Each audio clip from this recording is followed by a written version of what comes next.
Anthony Weiner went on Hannity, and it was an absolute train wreck. I may surprise you. I don't take any glee in people having personal issues, traumas, and I really wish you the best, even though we don't agree on anything. You remember when Hugh Grant had his issue and he went on Jay Leno? Do you remember that interview? Not really. He said, "What the hell were you thinking?" So my first question to you is, you went through this difficulty, you resigned from office, and then you do it again. I'm like, what the hell are you thinking? Well, it's not true, but I'm kind of done talking about this stuff. Went through weeks and months of talking about it, talked to your network and everyone else, so I'm kind of done talking about it.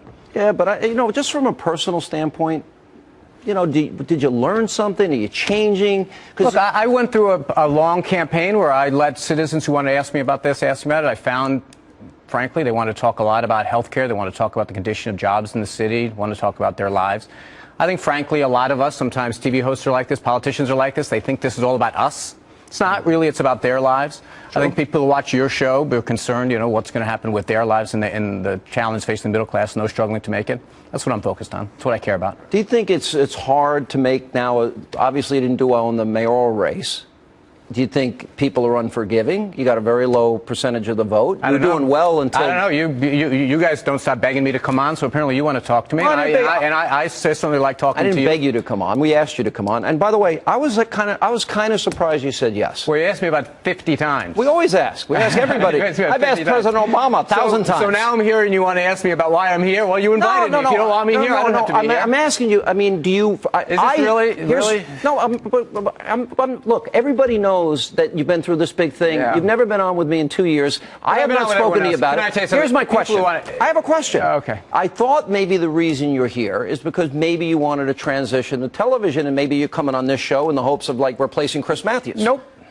No, you don't want to do. What would you like to do in the future? I don't know. I'm not here as part of a divine plan. You asked me to come on. You said you want to talk about Obamacare and the government. We're going to talk about that. And so I'm like, I'll be glad to talk to you about it. Frankly, it seems sometimes you need some explaining on things. I'm here to do it for you, brother. Oh, you're here to help me out. Is that right? Yes, sir. That's what I'm here to do. So it's not a fair question to ask you if you have any plans for the future? Have I said any of your questions are unfair?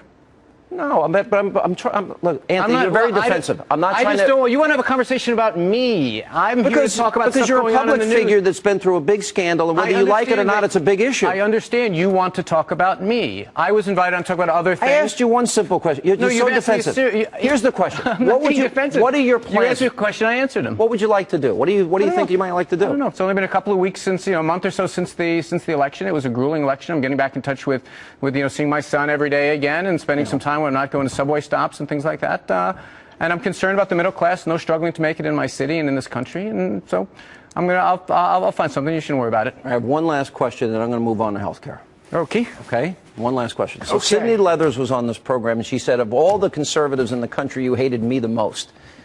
And that you said, is that true? Because I thought we always got along. Yeah, that you disliked me the most. No. This interview was the entire time I had this sour look on my face, like, the whole thing was just cringeworthy. I've never seen two people in a room who I dislike more. Like Anthony Weiner used to be back in the day when he was like a progressive lion and he didn't, cheat on his wife, say he wouldn't do it again, and then immediately do it again. He was somebody who progressives actually liked, me included, because he actually would fight for the right things, right? But what you found out is that Anthony Weiner is actually a deeply unlikable guy. And I actually got to the point where I didn't believe him anymore about anything. Because look, again, it's one thing. If you get caught in a sex scandal once, I don't care, right? What you do with your dick is your own fucking business, and it's got nothing to do with how you feel about public policy, right? But then when you say you're not going to do it, and then you immediately get caught doing the exact same thing in a rather brazen way, and then you pretend like, well, I told you that this other stuff was going to happen. You try to sweep it under the rug, like, yeah, it's not a big deal. I didn't lie, or go back on what I was going to say. Well, no, then you lose me, and then you've lost all credibility, right? To me, then you're on par with the Republicans, who are also hypocrites about their cheating.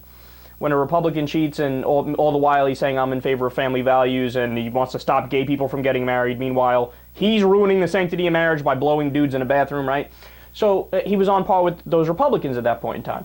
But then he's also just a deeply unlikable guy. Like, did you see the Lawrence O'Donnell interview with recently? Like, it was... first of all, Lawrence O'Donnell was a douchebag, and he was like... It was like... why are you acting so awkward? But then Anthony Weiner was defensive from the second he walked in there and was like loud for no reason and evasive for no reason. Look, when Sean Hannity, again, I hate Sean Hannity, everybody knows that. But when Sean Hannity asks you that question, it's a totally legitimate question. Dude, you're most known for what you're doing with your dick. And if you want to try to rewrite history, redefine history, well, that sucks for you because that's how we're all going to remember you no matter what you do, right? So why don't you just field the question? Yeah, you know, Sean, what I did was horrible, and I did it twice, which is even worse. And it really speaks to some personal issues I have, and I'm working through that with my wife. And this time I'm really looking to make a change. I don't know, say something, even if you're not looking to change.